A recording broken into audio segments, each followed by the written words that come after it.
D K Shivakumar ಅವರ ಸಂಪುಟದ ಕೊನೆಯ ಹಂತದ ರಚನೆ ಈಗ ನಿನ್ನೆ ಪೂರ್ಣಗೊಂಡಿದೆ. ಈ ಪೂರ್ಣಗೊಂಡಿದ್ದ ಬೆನ್ನಲ್ಲೇ ಕೆಲವರಿಗೆ ಹೊಸದಾಗಿ ಅವಕಾಶ ಕೊಟ್ಟಿರುವಂಥದ್ದು ಮತ್ತು ಕೆಲವರಿಗೆ ಅವಕಾಶ ತಪ್ಪಿ ಹೋಗಿರುವಂಥ ಹಿನ್ನೆಲೆಯಲ್ಲಿ ಸಾಕಷ್ಟು ಜನ ಶಾಸಕರು ಮನನೊಂದಿದ್ದಾರೆ, ಸಾಕಷ್ಟು ಜನ ಶಾಸಕರು ರಾಜೀನಾಮೆಗೆ ಮುಂದಾಗಿದ್ದಾರೆ. ಈ ಕುರಿತು ಮಾತಾಡೋದಕ್ಕೆ ನಮ್ಮ ಜೊತೆಗೆ ಹಿರಿಯ ಶಾಸಕರಾದಂಥ ಅಲಮಪ್ರಭು ಪಾಟೀಲ್ ಅವರಿದೆ, ಅವ್ರನ್ನ ಮಾತಾಡಿಸೋದು. ಸರ್ ನಮಸ್ಕಾರ. ಸರ್, ನೀವು ಕೂಡ ಡಿ ಕೆ ಶಿವಕುಮಾರ್ ಅವರ ಸರ್ಕಾರದಲ್ಲಿ ಮಂತ್ರಿ ಆಗುವ ಪ್ರಬಲ ಆಕಾಂಕ್ಷಿ ಆಗಿದ್ರಿ.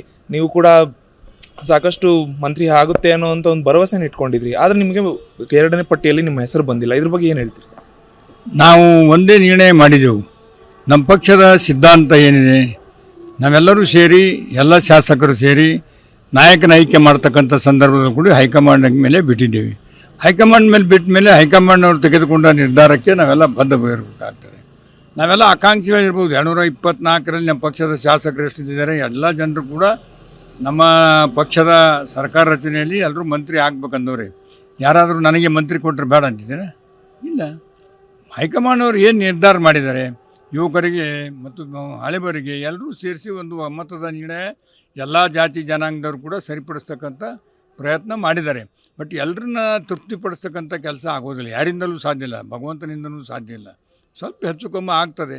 ಬಟ್ ನಮ್ಮ ನಿರ್ಣಯ ಏನಿದೆ ಹೈಕಮಾಂಡ್ ಮೇಲೆ ಬಿಟ್ಟಿದ್ದೇವೆ. ಅವರು ಸೋನಿಯಾ ಗಾಂಧಿಯವರು, ರಾಹುಲ್ ಗಾಂಧಿಯವರು, ಮಲ್ಲಿಕಾರ್ಜುನ ಖರ್ಗೆ ಅವರು, ಡಿ ಕೆ ಶಿವಕುಮಾರ್ ಅವರು ಮತ್ತು ಸಿದ್ದರಾಮಯ್ಯ ಸಾಹೇಬರು, ಹರಿಪ್ರಸಾದ್ ಎಲ್ಲರೂ ಸೇರಿ ಒಂದು ನಿರ್ಣಯ ಮಾಡಿ ಈ ನಿನ್ನೆ ಮಂತ್ರಿಮಂಡಲ ವಿಸ್ತರಣೆ ಆಗಿದೆ.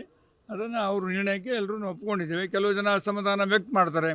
ಭಾಳಷ್ಟು ದುಡಿದಿರ್ತಾರೆ, ಭಾಳಷ್ಟು ಬಂದಿರ್ತಾರೆ, ಭಾಳಷ್ಟು ಸೇವೆ ಸಲ್ಲಿಸ್ತಾರೆ, ಭಾಳಷ್ಟು ನಿರೀಕ್ಷೆ ಇಟ್ಕೊಂಡಿರ್ತೀವಿ.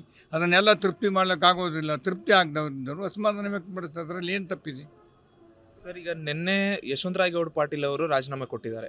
ನಾನು ಯಾವುದೇ ಕಾರಣಕ್ಕೂ ನಾನು ರಾಜೀನಾಮೆ ವಾಪಸ್ ಹಿಂಪಡೆಯಲ್ಲ ಅಂತ ಹೇಳಿದ್ದಾರೆ. ನಿನ್ನೆ ಯಶವಂತರಾಯಗೌಡ ಪಾಟೀಲ್ ಜೊತೆಗೇನೆ ಬೇಳೂರು ಗೋಪಾಲಕೃಷ್ಣ ಆಗಿರೋದು, ಇನ್ನೂ ಕೆಲವರು ರಾಜೀನಾಮೆ ಕೊಡ್ತೀವಿ ಅಂತ ಹೇಳಿದ್ರು. ಆದರೆ ಇವತ್ತು ಅವರು ಡಿ ಕೆ ಶಿವಕುಮಾರ್ ಅವ್ರನ್ನ ಭೇಟಿ ಆದ ನಂತರ ರಾಜೀನಾಮೆ ಕೊಡೋದಿಲ್ಲ ಅನ್ನೋಂಥ ಒಂದು ಮಾತನ್ನ ಹೇಳ್ತಿದ್ದಾರೆ. ಬಟ್ ಯಶವಂತರಾಯಗೌಡ ಪಾಟೀಲ್ ಅವರು ಇಲ್ಲ, ನಾನು ರಾಜೀನಾಮೆ ಯಾವುದೇ ಕಾರಣಕ್ಕೂ ಈ ನಿರ್ಧಾರದಿಂದ ಹಿಂದೆ ಸರಿಯಲ್ಲ, ನನಗೆ ಸಾಕಷ್ಟು ಮೋಸ ಆಗಿದೆ, ನಮಗೆ ಕೊಡ್ತೀವಿ ಅನ್ನೋ ಭರವಸೆ ಕೊಟ್ಟು ಕೂಡ ನಮ್ಮ ಕ್ಷೇತ್ರಕ್ಕೆ ಕೊಟ್ಟಿಲ್ಲ ಅನ್ನೋಂಥ ಒಂದು ಮಾತು ಹೇಳ್ತಿದ್ದಾರೆ.